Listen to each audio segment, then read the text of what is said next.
এই কিরা রে, কোন পাগলে ধর রে, আমার সিঙ্গারা সব সব কিছু নিয়ে চলে গেল। ধর রে, ধর ধর ধর ধর, ধর ধর ধর, ধর। আর কম তো এইসব পাগল টাগল আসে, 2-2.5 লক্ষ টাকার গাড়িটা আমার নষ্ট হলো। কই রেস কি গাড়িটা? আসলে এইসব লোকজন যে কমতে আসে, গাড়িটা আমার শেষ।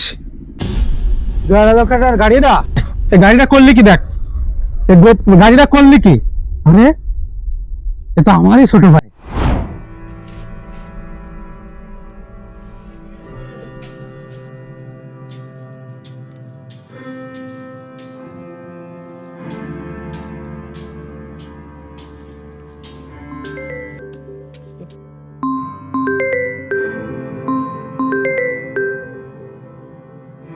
হ্যালো। হ্যালো ভাই, কিরম আছিস? হ্যাঁ আলহামদুলিল্লাহ, আমি ভালো আছি। বলছিলাম কি, এখানে তো মেলা গরম পড়ছে, তো বলছিলাম কি একটা এসি লাগানো দরকার বাড়ি।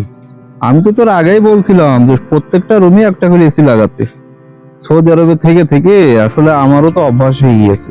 আর যে তোর ভাতিজার ওই যে মোবাইল কেনার কথা বলছিলাম, তা কি করলি? হ্যাঁ আচ্ছা ঠিক আছে, তাহলে এই মাসের বেতন পেলে আমি পুরো টাকাটাই পাঠিয়ে দিবান। আর ওই যে আমার তো একটা বাইক করছি মেলা দিন ধরে, বাইকটা একটু নেই, ঘোরাফেরা তো হয়ে যায়।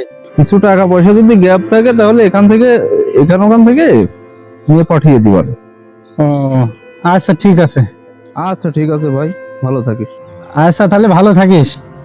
আচ্ছা ঠিক আছে।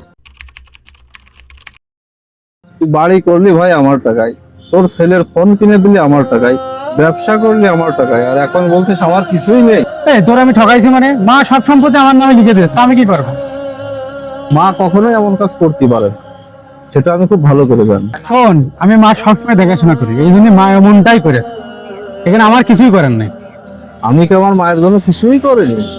কি করেছিস? তুই কি করেছিস? তুই তো মা মরে গেলি, বিদেশটা আসিস দেখতে, মারই দেখতে আসিস। মার মাটি দিলাম, সবকিছু করলাম তো আমি।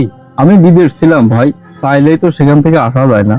শোন, আমি তোর সাথে কোনো তর্ক করতে চাচ্ছি না, তুই কি চাচ্ছিস সেটা বল।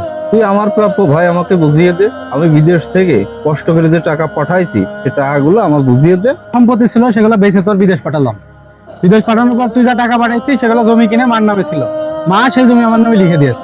তা আমি এখানে কি করতে পারি? এখন তোর কিছুই নেই। তাহলে ভাই আমি কোথায় যাব, কি করব বল? এখন আমি কি করব? তুই চাইলে আমার ব্যবসা দেখাশোনা কর, আমার সাথে থাক, আর না চাইলে তোর মনে যা চায় তাই কর, এখানে আমার কিছু করার নেই। থাক ভাই, আমি কারোর দয়ার পাত্র হয়ে বেঁচে থাকতে চাই না। তুই ভালো থাক ভাই।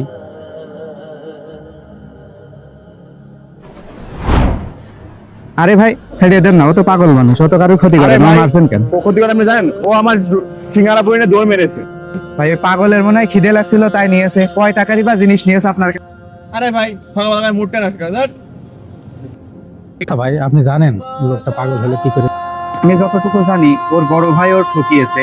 ও আগে বিদেশ থেকে যত টাকা পয়সা সব বড় ভাইয়ের কাছে পাঠিয়েছে, কিন্তু ওর বড় ভাই কি করেছে, সব টাকা আত্মসাৎ করে নিয়েছে। এখন যখন ও দেশে এসে, ও এখন ওর কিছুই নেই।